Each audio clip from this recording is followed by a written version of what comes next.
तो कैसे हैं आप सभी लोग। एक बार फिर से वेलकम है आपका मेरे YouTube channel study with Yogesh में। सबसे पहले तो आप लोगों को महाशिवरात्रि की ढेर सारी शुभकामनाएं।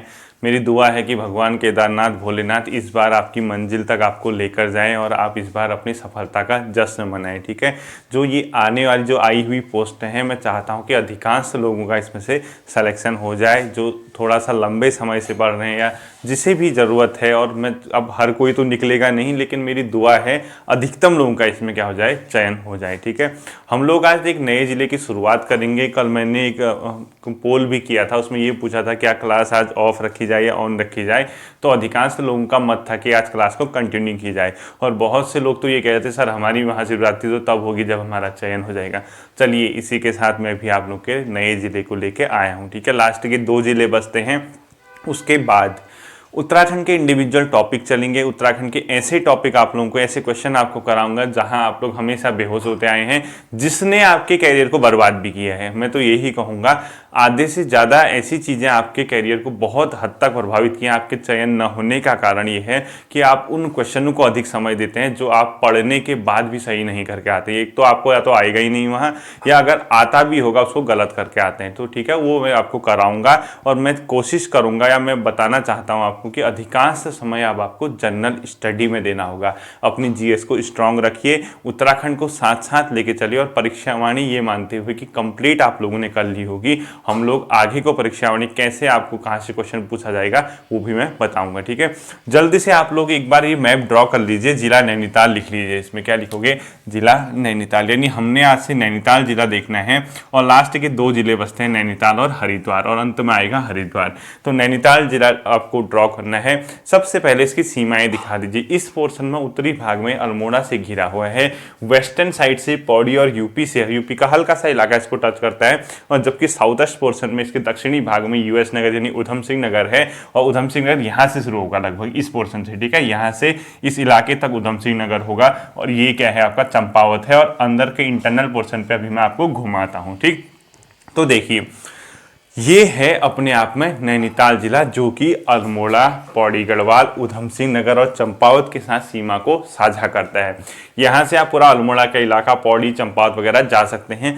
अगर आप इसके इंटरनल पोर्शन पे घुसेंगे, यानी इस जिले के आंतरिक भागों को देखेंगे, आपको यहाँ पे क्या दिखेगा, लाल कुआं दिखेगा, जो कि इससे बाहर, लाल कुआं से बाहर अगर आप आओगे तो आपको रुद्रपुर वगैरह, पंतनगर वगैरह के इलाके दिखेंगे, जहाँ से आप यूएस नगर में एंट्री कर जाएंगे, यानी उधम सिंह नगर में। ठीक है, यहाँ पे आपको लाल कुआं शो करना है। इस पोर्शन से अगर आप दिखाएंगे तो आपको यहाँ चोरगलिया दिखाना है। इसके बाद अगर चोरगलिया से आगे जाएंगे तो आपको फिर यूएस नगर के इलाके दिख जाएंगे, सितारगंज, खटीमा वगैरह, वो सब चीज़ें चंपावत इन जगह के इलाकों में आता है। ठीक है, तो यहाँ आपको चोरगलिया दिखाना है, यहाँ आपको लाल कुआं दिखाना है।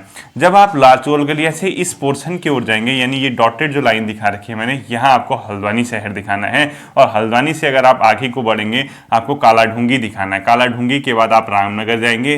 रामनगर से अगर आप जाएंगे तो एक पहाड़ का इलाका यहाँ से शुरू हो जाएगा।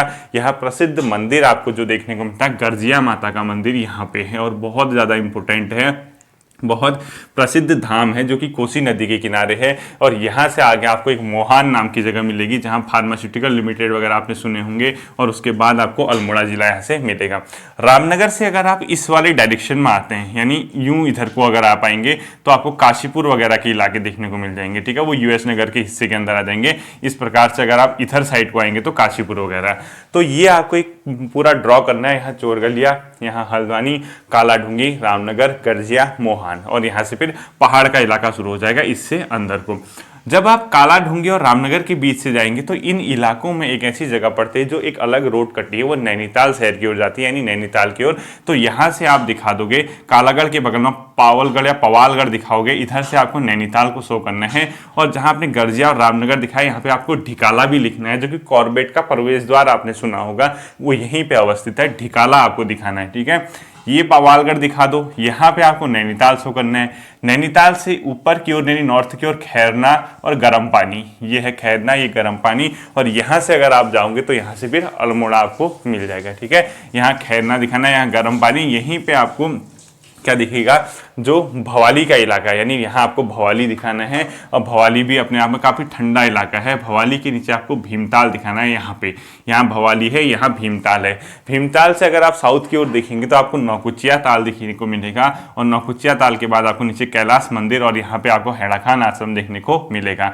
इसी कैलाश मंदिर और नौकुचिया ताल के बीच में आप इस वाले इलाके को बोलते हैं ओखल कांडला। मैंने बाहर दिखा रखा है, ये वाला इलाका हो गया ओखल कांडला। ठीक है, ये अपने आप में पूरा किसका हो गया, अल्मोड़ा नैनीताल जिले के इंटरनल पोर्शन। यहाँ आपको हल्द्वानी के बगल में काठगोदाम दिखाना है, यहाँ आपको रानी बाग दिखाना है, यहाँ आपको ज्योली कोट दिखाना है, इधर ज्योली कोट, यहाँ पे आपको सात ताल दिखाना है। ये आपको टोटल आपको क्या देखना है, मैप देखना है। ये है आपका नैनीताल जिले का आंतरिक भाग। तो बताइए, अगर आपसे कोई पूछता है कि नैनीताल के बारे में क्या जानते हो, उसकी आंखों में आंखें मिला के कहना है ये उत्तर में अल्मोड़ा, पश्चिम में पौड़ीगढ़ वाला उत्तर प्रदेश, जबकि दक्षिण में यूएस नगर और पूर्व में चंपावत के साथ सीमा साझा करता है। आपकी आंखें झपकनी नहीं चाहिए, ऐसे उसके आंखों में आंखें देख के आपको बोलना है और वो कहेगा कि यार ऐसे कैसे इसने मुझे बेहोश कर दिया, आप कहोगे @स्टडी विथ योगेश। ठीक है, तो आप लोगों को जब ये सब समझ में आता है, जब आप ये देखते हैं, इन इलाकों के बारे में देखते हैं, तो एक बेसिक सी चीज कई बार पूछ देगा, सात ताल किस जिले में है, आप बता दोगे नैनीताल जिले में, इधर है सात ताल। ठीक है, यहाँ पर अब देखिए, यहाँ जो नदी वगैरह है, नदियाँ हैं, वो मैं आपको समझाऊंगा। बेसिकली इस जिले में एक ही नदी आपको मेनली दिखने को मिलती है, उसका नाम है गौला नदी। कौन सी नदी है, गौला।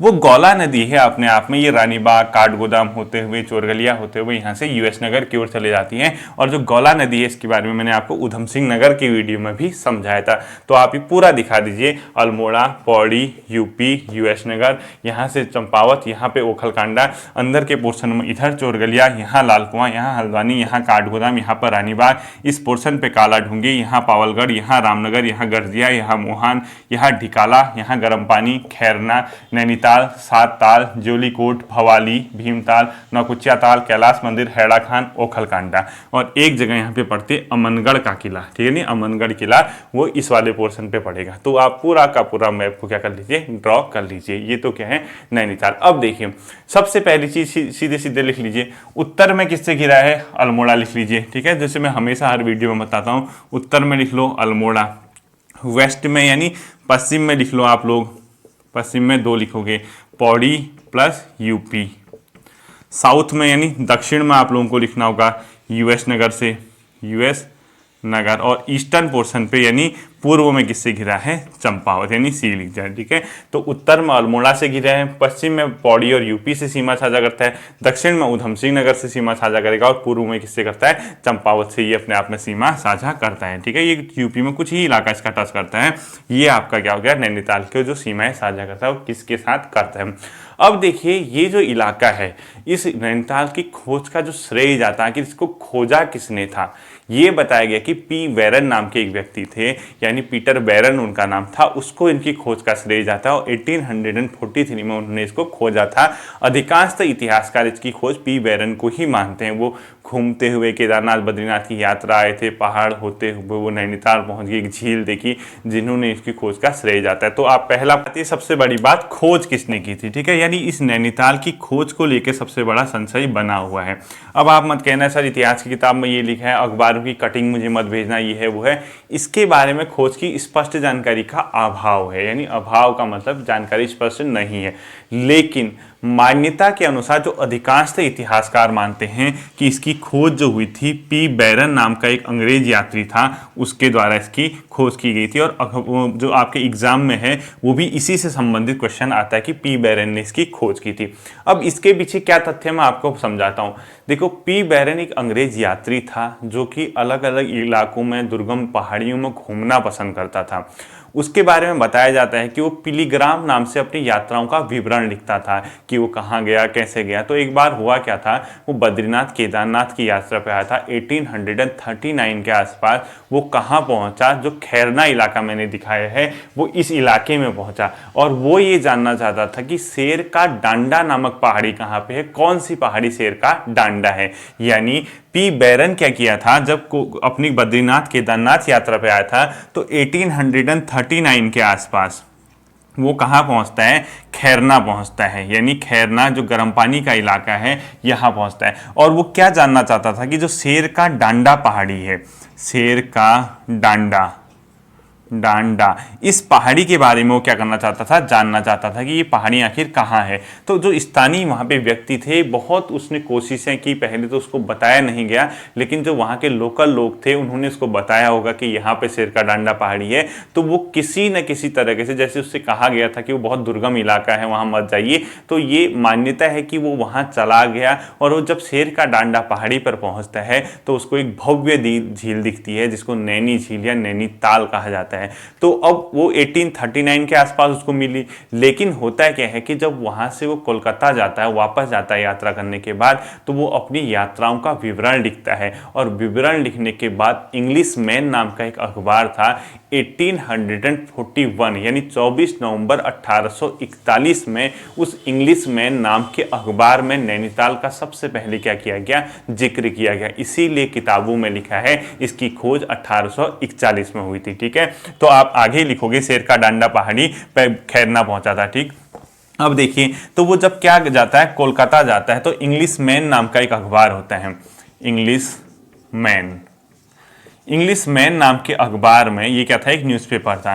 अखबार में सबसे पहले 24 नवंबर 1841 में नैनीताल की खबर छपती है। नैनीताल के बारे में पता चलते हैं, नैनीताल के बारे में जानकारी मिलती है। ठीक है, इसमें मिलती है। तो आखिर किसने खोज की पूछता है, तो पी बैरन ने खोज की बताना, और कब हुई थी, 1841 में इसका सन ये देखने को मिलता है। और वो पिलीग्राम नाम से क्या करता था, अपनी यात्राओं का विवरण लिखता था। तो हो सकता है कभी ये पूछ दे पी बैरन किस नाम से यात्रा विवरण लिखता था, तो लिख लीजिए पिलीग्राम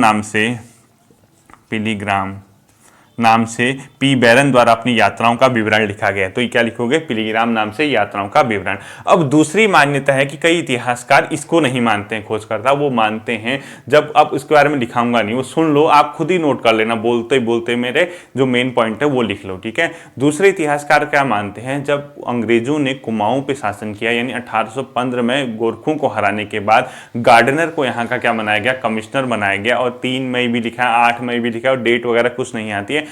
मई 2000 मतलब मई 1815 में गार्डनर जब कुमाऊं का कमिश्नर बनता है, तो वो क्या करता है, अपने साथ एक सहायक रखता है जिसका नाम था डब्ल्यू ट्रेल। उस ट्रेल को, जब ट्रेल परमानेंट गवर्नर बन जाता है, परमानेंट कमिश्नर बनता है कुमाऊं का, जब वो कमिश्नर बन जाता है ट्रेल, तो वो क्या करता है, दूसरा लैंड सेटलमेंट करता है, यानी भू बंदोबस्त करता है। और भू बंदोबस्त के दौरान ही वो कहाँ पहुंचता है, नैनीताल की यात्रा पे जाता है। और उसको नैनीताल नामक एक जगह दिखती है, लेकिन उसको यात्राओं का विवरण लिखने का शौक नहीं था, वो बहुत ज़्यादा उस पर इंटरेस्ट नहीं रखता था, तो वो चीज़ें दबी की दबी रहेगी। तो दूसरा मत है कि ट्रेल ने इसकी खोज की थी, लेकिन वो फिक्स नहीं है। तो दूसरे इतिहासकार लिख लो, दूसरे इतिहासकार ट्रेल को इसकी खोजकर्ता मानते हैं। क्या लिखोगे, दूसरे इतिहास ट्रेल को इसका खोजकर्ता मानते हैं, ट्रेल को खोजकर्ता मानते हैं। अब एक ही ऑप्शन आएगा आपका। ठीक है, अब इसके पीछे कहानी मैंने बता दी, ये इसको इसकी खोज को लेके जो संशय आपके दिमाग में वो बना है। ठीक है, बाद में जब इसकी खोज हो जाती है तो कई चीज़ें यहाँ पे डेवलप होती है, धीरे धीरे नैनीताल का स्वरूप बदलता है। सबसे पहले 1842 में 1842 में यहाँ पे क्या बनता है, म्यूनिसिपल कमेटी बनती है। जो म्यूनिसिपल पार्टीज, म्यूनिसिपल कमेटीज बनती है वो सुना होगा। और म्यूनिसिपल कमेटी बनने के बाद एक रिचर्डन नाम के व्यक्ति होते हैं, उसको इसका अध्यक्ष बनाया जाता है। तो यहाँ पर क्या बना था 1842 में, ये आएगा नहीं पेपर में। ठीक है, एक म्यूनिसिपल क्या बना था, एक म्यूनिसिपल कमेटी बनी थी 1842 में। और इस कमेटी का एक अध्यक्ष बनाया गया रिचर्डन को इसका अध्यक्ष बनाया गया। कब, 1844 में, 1845 में, मतलब 1845 में रिचर्डन को क्या बनाया गया था, इसका अध्यक्ष बनाया गया था। और अध्यक्ष बनने के बाद में यहीं पर एक गिरजाघर का भी निर्माण किया गया था, यानी गिरजाघर बना था 1846 में। 1846 में नैनीताल में क्या बनाया गया था, एक गिरिजाघर बनाया गया था, गिरिजाघर। घर, चर्च वगैरह, ठीक है, सुना होगा आपने। गिरजाघर यहाँ पे 1846 में बनाया था। गिरजाघर बनने के बाद एक कैप्टन जॉस नाम के एक व्यक्ति थे, उन्होंने इस गिरजाघर तक पहुंचने के लिए, इसके विकास के लिए, नैनीताल के लिए यहाँ पे एक रोड का निर्माण भी किया था। उसका नाम था कैप्टन जॉस ने। पेपर में आना नहीं है, सिर्फ आपको समझना है, ठीक है। कैप्टन जॉस द्वारा इसके लिए एक रोड का निर्माण, कैप्टन जॉस द्वारा एक किसका निर्माण किया गया था, इसके लिए एक रोड का निर्माण किया गया था। अब मैं इसको इरेज कर रहा हूं, ये वाला पोर्शन आपने नोट कर लिया होगा, मैं बता दूंगा कहां पे कौन सी लोकेशन दिखाई है, ठीक है। कैप्टन जॉस द्वारा इसके लिए गिरजाघर का निर्माण किया गया था, मतलब सॉरी रोड का निर्माण किया गया था। कहां पहुंचने के लिए, आपका नैनीताल में गिरजाघर तक पहुंचने के लिए। बाद में क्या किया, 1850 में नैनीताल का धीरे धीरे विकास होता है, नगर पालिका का यहाँ पे दर्जा दिया जाता है, और 1851 के आसपास यहाँ पे पुलिस व्यवस्था यानी पुलिस थाना और कचहरी भी बनाई जाती है। अब देखो तथ्य अलग अलग मिलेंगे। अल्मोड़ा में नगर पालिका कहीं कुछ लिखा होगा, कहीं कुछ लिखा होगा, तो तथ्यों पे मत जाना, कहीं भी आपसे पूछता भी नहीं है, परेशान मत होना। जो कहीं आपको सही दिखेगा किसी एक ऑथेंटिक किताब से पकड़ लेना। मैं इन तथ्यों को सही नहीं मानता हूँ, ठीक है, जितने, क्योंकि ये स्पष्ट नहीं है। तो यहाँ पे क्या लिखा है, 1850 में इसको नगर पालिका का दर्जा मिला। आप ऐसे लिखना, नगर पालिका का दर्जा, नगर पालिका का दर्जा इसको दिया गया। जबकि यहाँ पे उसके बाद 1851 के आसपास यहाँ पे एक थाने की स्थापना की गई, यानी पुलिस थाना बनाया गया। उसके अलावा कचहरी का भी यहाँ पे निर्माण किया गया। तो 1851 में लिखो पुलिस थाना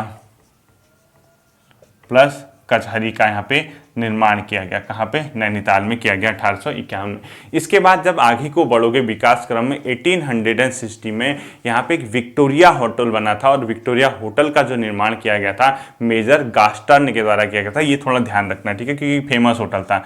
1860 में विक्टोरिया होटल बना था यहाँ पे, विक्टोरिया होटल, और किसने किया था, मेजर गास्टर्न के द्वारा इस होटल का क्या किया गया था, विक्टोरिया होटल का निर्माण किया गया था 1860 में। अब जब जाके आगे जाके ब्रिटिश सरकार द्वारा यानी ब्रिटिश गवर्नमेंट द्वारा इसको क्या किया गया था, 15 अक्टूबर 1891 में इसको जिला मुख्यालय बनाया गया था। और क्वेश्चन यहीं से आता है, ठीक है। 1891 में इसे जिला मुख्यालय बनाया गया। जिला मुख्यालय किसे बनाया गया, जिला मुख्यालय, नैनीताल को जिला मुख्यालय बनाया गया था। ये आप लोगों ने सुना होगा, ठीक है। अब देखिए ये जो जिला है स्वतंत्रता के प्राप्ति के बाद ऐसे इस जिले के रूप में आगे बढ़ता गया। पहले यूपी के अंदर था, फिर उत्तराखंड अब अलग स्टेट बन गया। ये अपने आप में एक पहाड़ी और मैदानी जिला है, यानी कुछ भाग इसका पहाड़ी है, कुछ इसका मैदानी। तो पहाड़ के हिसाब से यहाँ पहाड़ी कृषि का उत्पादन होता है, मतलब एग्रीकल्चर फील्ड में ऐसी चीज़ें जो पहाड़ में होती हैं वो भी होती हैं, और मैदानी रूप में भी यहाँ पे कृषि से संबंधित प्रोडक्ट्स यानी उत्पादों का उत्पादन किया जाता है, यानी पहाड़ी प्लस ये मैदानी जिला है। अब देखिए ये जो है त्रिऋषि सरोवर यानी 3 ऋषियों का सरोवर, या फिर आपकी सरोवर नगरी या आपकी झीलों का नगर भी कहलाता है, ठीक है। क्या क्या कहलाता है कि सरोवर नगरी इसी को कहते हैं। झीलों का नगर भी कहा जाता है इसको झीलों का नगर। और त्रिऋषि सरोवर भी कहते हैं इसको, क्या कहते हैं, त्रिऋषि। त्रि मतलब 3, ऋषि मतलब मुनि ऋषियों से संबंधित है। त्रिऋषि सरोवर भी किसका नाम है, पूछता है आपसे, आप बता देना, नैनीताल का नाम है। अब इतना यहाँ पे झीलें हैं, प्राकृतिक रूप से भी और आर्टिफिशियल रूप से तो उतनी नहीं मिलती, लेकिन नेचुरल रूप से बहुत यहाँ पे झीलें हैं। तो इसी कारण ब्रिटिश काल में इस क्षेत्र को छकाता परगना कहा गया था, ठीक है। तो ये अगला पॉइंट लिखो, झीलों की अधिकता के कारण ब्रिटिश काल में इसे छकाता परगना यानी 60 झीलों का परगना, 60 झीलें थी यहाँ पे, ठीक है, 60 झीलें थी। तो इसको क्या बोला गया, छकाता परगना किसको कहा गया, बोला गया। तो आप बताओगे नैनीताल को, इस पॉइंट को इंपोर्टेंट कर देना। ब्रिटिश काल में से छकाता परगना भी कहा जाता था, 60 झीलों का नगर, ठीक है। अब देखिए खुद ही सोचना, जब ये प्रमुख रूप से इतनी यहाँ पे झीलें हैं, कुछ झीलों के मैं आपको नाम बताऊंगा, उन झीलों के आपको नाम याद रखने, ठीक है। छकाता परगना के पास जैसे क्या झील है यहाँ पे, नैनीताल यहाँ पे झील है, भीमताल यहाँ पे है, नौकुचिया ताल यहाँ है, सूखा ताल यहाँ पे है, खुरपा ताल यहाँ पे देखने को मिलेगा। इसके अलावा सड़िया ताल यहाँ पे देखने को मिलेगा, मलवा ताल यहाँ देखने को मिलेगा, गरुड़ ताल यहाँ देखने को मिलेगा। ये सब चीज़ें मैं आपको कहाँ बताऊंगा, जहाँ पे मैं आपको झीलें पढ़ाऊंगा। तो कौन कौन सी बेसिक झीलें यहाँ पे, भीमताल, नैनीताल, नौकुचिया ताल यानी नौकोनू वाला ताल, ठीक है, नौकुचिया, ये नाम से ही लग रहा हो, नौकुचिया ताल अभी दिखाया भी था। गरुड़ ताल, गरुड़ ताल, खुरपा ताल, खुरपा ताल, सूखा ताल। इस प्रकार से यहाँ पे आपको अनेक तालें देखने को मिलेगी, वो तो मैं आपको पढ़ाऊंगा ही पढ़ाऊंगा, ठीक है। इसके अलावा एक दो ताल और है, सड़िया ताल भी लिख लीजिए, मलवा ताल भी लिख लीजिए। क्या लिखोगे? सड़िया ताल, सड़िया ताल, और एक मलवा ताल, और लक्ष्मण ताल भी यहाँ पे एक, और एक नल दमयंती ताल, नल दमयंती ताल। ये प्रमुख प्रमुख यहाँ पे आपको तालें देखने को मिलेगी। इसके अलावा जो तालें होंगी वो तो मैं आपको पढ़ाऊंगा ही। इतनी जहाँ पे तालें हैं, इसीलिए इसको क्या कहा गया, एक परगना कहा गया, जिसका नाम है थकाता परगना। अब देखिए जो नैनीताल है वो अनेक पर्वतों से, यानी इसके आसपास जो है कुछ पर्वत हैं, वहाँ पे इसे घिरा है। और ये नैनीताल को विश्व मानचित्र में सर्वाधिक झीलों वाले के रूप में भी मतलब प्रदर्शित किया गया है। यहाँ पे सर्वाधिक झीलें हैं इसके आसपास, ठीक है, सर्वाधिक झीलें भी इसके आसपास आपको देखने को मिलेंगी। ये इलाका कुछ पर्वतों से घिरा है, जिसमें एक नैना पीक सबसे ऊंची चोटी है, स्नोवी यहाँ पे है, डोरथी सीट यहाँ पे, और लैंड्स एंड यहाँ पे। तो प्रमुख पर्वत लिख लीजिए इसके आसपास, प्रमुख पर्वत लिखना, प्रमुख पर्वत कौन कौन से हैं? एक तो स्नोव्यू, स्नोव्यू, और सबसे ऊंची चोटी है नैना पीक। नैना पीक मतलब चोटी होती है, ठीक है, सबसे ऊंची लिख देना इसके ब्रैकेट में। इसके आसपास 2600-2700 मीटर की समथिंग है। सबसे ऊंची कौन सी है? नैना पीक है। स्नो भी यहाँ पे है, नैना पीक यहाँ पे। इसके अलावा डोरथी सीट भी है, ठीक है। क्या लिखोगे? डोरथी सीट, डोरथी सीट भी आपको यहाँ पे देखने को मिलेगी। इसके अलावा एक और है, एक किलवरी है, मुक्तेश्वर की चोटी है। मुक्तेश्वर नहीं दिखाया मैंने मैप में, आप एक काम करना, मुक्तेश्वर कहाँ दिखाओगे? जैसे आपने इस प्रकार से ये वाला पोर्शन दिखाया था ना, यहाँ आपने भवाली भीमताल लिखा था, भीमताल के जस्ट ऊपर इस वाले पोर्शन पे यहाँ आपको मुक्तेश्वर दिखाना है। अभी के अभी दिखाइए मुक्तेश्वर, बहुत फेमस जगह है नैनीताल की, ठीक है, जहां आपने लिखा था यहाँ पे आपको मुक्तेश्वर। तो डोरथी सीट सबसे ऊंचा कौन सा है? नैना पीक है। इसके अलावा यहाँ पे कौन सा है? मुक्तेश्वर और किलवरी है। किलवरी एक लिख लीजिए, मुक्तेश्वर एक लिख लीजिए, लैंड्स एंड्स, लैंड्स एंड्स,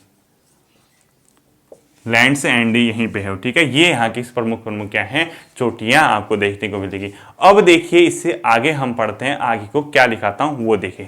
लिखाता है यहाँ पे क्या है, जो नैनी झील है, ठीक है, यानी नैनीताल में क्या है? नैनी झील है, नैनी झील है। ये झील बहुत अपने आप में क्या है? सुंदर है। लगभग 1500 मीटर क्या है? लंबी है, यानी 1.5 किलोमीटर तक ये क्या है? लंबी है। जो नहीं गया है मैं तो रिक्वेस्ट करूंगा एक बार आप जरूर जाना इस इलाके को देखने के लिए, बहुत सुंदर है, ठीक है। 1500 मीटर क्या है? लंबी है।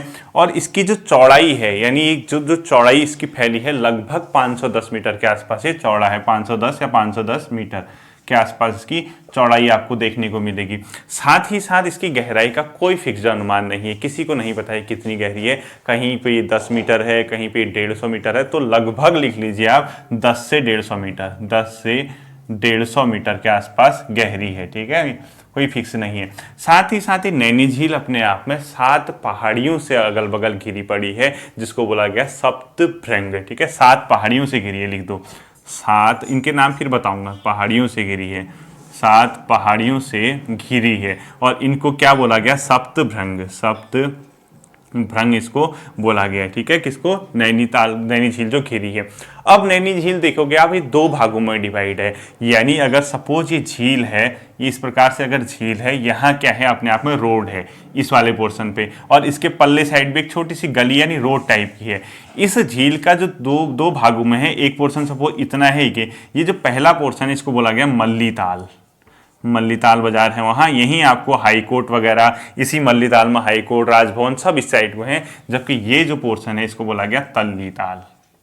क्या बोला गया? तल्लीताल। जो रोडवेज का स्टेशन वगैरह सब ये तल्लीताल में है। इस इलाके में रिक्शे वगैरह अच्छी खासी मात्रा में आपको जाएंगे। बाकी यहाँ जो है मल्लीताल और तल्लीताल 2 भागों में ये क्या है? डिवाइड इसको बोला गया, नाम बोला गया मार्केट का, मल्लीताल तल्लीताल। अब जो है ये नैनीताल है। अब आप लोगों ने, बहुत लोगों ने सुना भी होगा, काठगोदाम में रेल लाइन जो बिछाई गई थी 1882 में रेल लाइन बिछाई गई थी। जब 1882 में काठगोदाम में रेल लाइन बिछाई गई, यानी काठगोदाम तक रेल पहुंची, गोदाम हल्द्वानी में पड़ता है, तक रेल आई, तो उसके बाद क्या हुआ, इसका और भी ज़्यादा नैनीताल का क्या हुआ, डेवलपमेंट हुआ। ठीक है, 1882 में रेल लाइन के आने के बाद इसका और ज़्यादा डेवलपमेंट हुआ। आज की वीडियो का जो मेरी तरफ से आने वाले दिनों में जो क्वेश्चन होगा, उसको हेडिंग डालिए और मोस्ट इंपोर्टेंट कर दीजिए, राजभवन। क्या करोगे, राजभवन। वर्तमान में जो हमारे राज्य के गवर्नर हैं यानी राज्यपाल हैं, वो ग्रीष्म काल में यही उनका ऑफिस इसी राजभवन से संचालित होता है। बहुत सुंदर बिल्डिंग है, यानी कलाकारी की, वास्तुकला का एक अद्भुत नमूना है। ब्रिटिश के द्वारा इसको बनाया गया था, बहुत सुंदर। जिसने नहीं देखा है लाइफ में एक बार जरूर जाना, बहुत प्यारा इलाका है, बहुत प्यारा लगता है वो बिल्डिंग। ठीक है, राजभवन इसको डालना है ब्रैकेट में, नैनीताल। नैनीताल राजभवन की बात है, अब राजभवन तो देहरादून में भी है, नैनीताल। और राजभवन मतलब जहाँ राज्यपाल रहते हैं। ये जो राजभवन है ब्रिटिश द्वारा इसका निर्माण किया गया था, और ब्रिटिश में एक बहुत प्रसिद्ध इलाका जगह है, उसको बोलते हैं बर्किंघम पैलेस। ये इंग्लैंड ब्रिटेन में पड़ता है, नेट में सर्च करना, वो बर्किंघम पैलेस क्या है, उसी की तर्ज पे इसको बनाया गया। तो पहला पॉइंट लिखोगे, बर्किंघम पैलेस की तर्ज पे बनाया गया, बर्किंघम पैलेस की तर्ज पे, बर्किंघम पैलेस की तर्ज पे इसको बनाया गया है। और ये इतना सुंदर है, बहुत ज़्यादा सुंदर ये है, और इसको आप यकीन नहीं करोगे, 110 से ज़्यादा कमरे इस राजभवन में आपको देखने को मिलेंगे। अब 115 हैं, 113 हैं, कुछ ऐसे ही हैं, 110-15 कमरे के आसपास यहाँ पे आपको इस राजभवन में देखने को मिलेंगे। इसकी जो शैली है, प्रोफेसर अजय रावत जी के अनुसार उन्होंने इस शैली को गॉथिक शैली से संबोधित किया है। तो इसकी शैली लिख लीजिए, कहीं ऐसा ना हो आने वाले पेपरों में आपको राजभवन जो कि नैनीताल राजभवन की शैली पूछ दे और ऑप्शन दे गॉथिक शैली, और आप लगा के आओ मुगल शैली, और घर आके कहना सर आपने ये नहीं पढ़ाया था, ऐसा नहीं होना चाहिए, इसकी शैली है गॉथिक शैली। मैं नहीं चाहता हूँ अब आप यहाँ पे जाके बेहोश हैं। तो ये जो राजभवन है इसकी शैली कौन सी, अगर आपसे पूछता है गॉथिक शैली कर देना, साथ में इंपोर्टेंट कर देना। ठीक है, बेहोश होने का कोई चक्कर नहीं होता है इस शैली में। इसकी जो नींव रखी गई थी, यानी जो इसको बनाना शुरू किया गया था, यानी इसकी जो नींव रखी गई है वो रखी गई थी 1897 में, यानी 27 अप्रैल 1897 में बताया जाता है इसकी ये नींव रखी गई थी। यहाँ से कोई ना कोई क्वेश्चन आने वाले दिनों के पेपरों में आपको देखने को मिल सकता है। 1897 27 अप्रैल को इसकी नींव रखी गई थी, जबकि बताया जाता है कि ये पूर्ण जो हुआ था सन 1900 ईस्वी में हुआ था। पूर्ण कब हुआ था, सन 1900 ईस्वी में इसको पूर्ण हुआ था नैनीताल राजभवन। तो सब के सब क्वेश्चन इंपॉर्टेंट है। बर्किंघम पैलेस की तर्ज पे उत्तराखंड में कौन क्या चीज बनाई गई है, ऑप्शन देगा Raj Bhavan, Nainital, forest research institute, बेहोश मत हो जाना। दूसरा शैली कौन सी है, गॉथिक है, नींव कब रखी गई थी, और पूर्ण कब हुआ था, ये सब के सब आपको आने चाहिए। अब देखिए, इसका जो आकार है इसको बताया जाता है ई आकार का है, यानी जैसा अंग्रेजी का कैपिटल ई होता है उसी आकार का इसको बताया जाता है। तो अगला लिखो आकार, क्या लिखोगे, आकार, ई आकार, यानी जिसको ई होता है उसी के आकार का ये बताया जाता है आपका राजभवन। इसको जो बनाने में महत्वपूर्ण भूमिका रही, जिसको क्रेडिट दिया जाता है, उसका नाम है सर एंथोनी पैट्रिक मैकडोनल। ठीक है, यानी सर एंथोनी पैट्रिक मैकडोनल ने इसको बनाने में महत्वपूर्ण भूमिका, sir Anthony Patrick MacDonnell, sir Anthony Patrick McDonald या मैकडोनल जो भी लिखा होगा वो देख लेना। इसकी इसमें क्या रही थी, बहुत महत्वपूर्ण भूमिका, यानी इसको क्रेडिट दिया जाता है, भूमिका यानी श्रेय दिया जाता है। सर एंथोनी पैट्रिक मैकडोनल को इसको बनाने का श्रेय दिया जाता है नैनीताल राजभवन को। ठीक है, और 1994 से बताया जाता है कि आम जनता के लिए भी खोल दिया गया था। पहले तो ये आम जनता के लिए खुला नहीं था, तो आम जनता के लिए खुला ये 1994, आम जनता के लिए ओपन लिखो, आम जनता के लिए। कब से खुला ये, 1994 से, 1994 से इसको आम जनता के लिए खोला गया था, ये भी आपको ध्यान है। अब इतना सब चीज कर दिया तो इसका डिजाइन भी किसी ने तय किया होगा। इसका जो डिजाइन तय किया उसका नाम था फ्रेडरिक विलियम स्टीवन। ठीक है, तो इसका डिजाइन लिख लीजिए आप, फ्रेडरिक विलियम स्टीवन, डिजाइन तैयार किया था फ्रेडरिक विलियम स्टीवन। स्टीवन, ठीक है।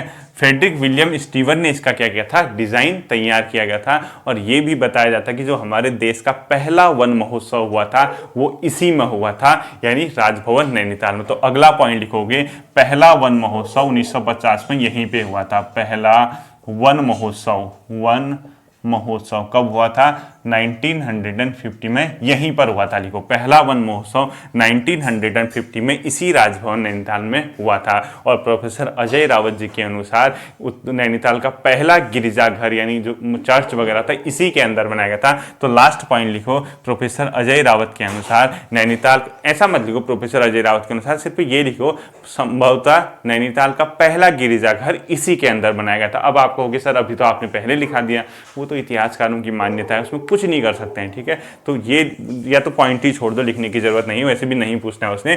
तो आपको सिर्फ इतना राजभवन के बारे में पता होना चाहिए। अब देखिए क्वेश्चन क्या बनेगा, उत्तराखंड की कौन सी इमारत को बर्किंघम पैलेस की तरह बनाया गया है। अब आपको सर ऑप्शन क्या आएगा, ऑप्शन आएगा forest research institute, Uttarakhand high court की भवन, राजभवन नैनीताल, राजभवन देहरादून। आधे लोग वहीं पे जाके बेहोश हो जाएंगे, गिर जाएंगे, मैं नहीं चाहता हूं ऐसा हो। कौन सी इमारत की शैली गौथिक है, राजभवन या राजभवन नैनीताल की शैली कौन सी गौथिक।